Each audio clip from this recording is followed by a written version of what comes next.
And then I just wanted to ask about Tim Wu, Sure. Who you announced hiring today. He has very publicly advocated for breaking up big tech companies like Facebook. Those are the kinds of issues he's going to be advising President Biden on. Is that now White House policy? What is he going to be doing with regard to the FTC and the DOJ and what they're already doing on those big tech companies? Well, first, it's been reported, but Tim Wu will serve at the NEC as the Special Assistant to the President for Technology and Competition Policy.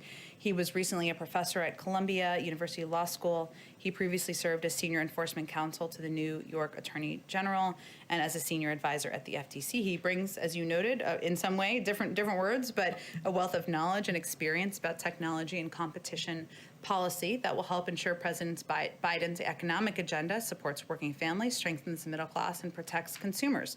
The president has been clear on the campaign, probably more recently, that he stands up to the abuse of power, and that includes the abuse of power from big technology companies and their executives.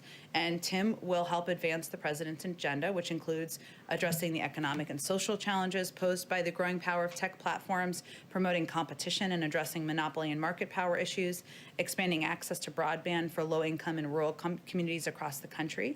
But his hiring is a reflection of the value of his expertise.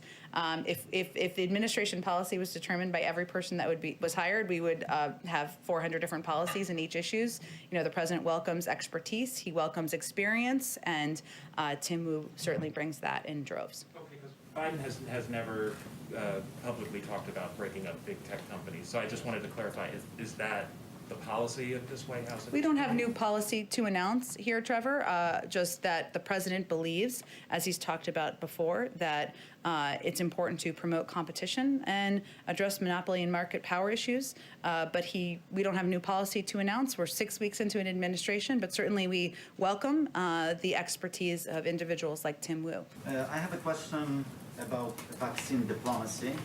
Some European countries are turning to Russia and China for COVID-19 vaccine, including Hungary and Slovakia. Do you believe that by offering vaccine supplies, Moscow and Beijing are trying to help or divide Europe? And do you think that such offers should be accepted?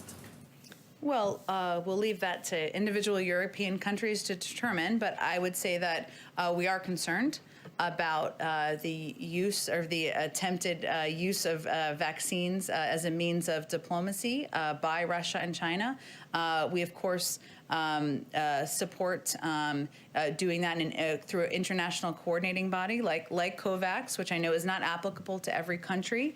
And we, of course, want to work directly with countries around the world about how we can support their efforts moving forward. We understand that's challenging at this moment in time because the president's priority is ensuring every American is vaccinated. We'll have enough vaccines to do that by the end of May.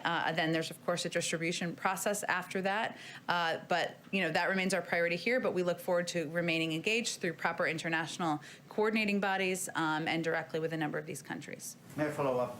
Aren't you concerned that President Biden's America First vaccine policy actually gives opening to China and Russia and reduces U.S. influence around the world?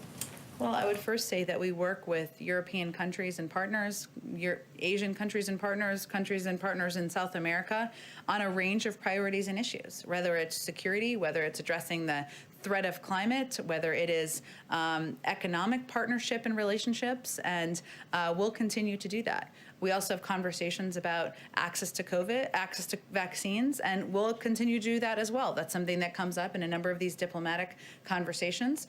Right now, as you've noted, our priority and our focus is on ensuring the American people are vaccinated, and we have to take into account a number of factors, including the fact that we don't know which vaccine is most effective with children. That testing is still ongoing. We don't know the most effective as it relates to all the variants. That is still ongoing, but we are very open, and we will continue to have those engagements and conversations about how we can assist countries looking for vaccine supply.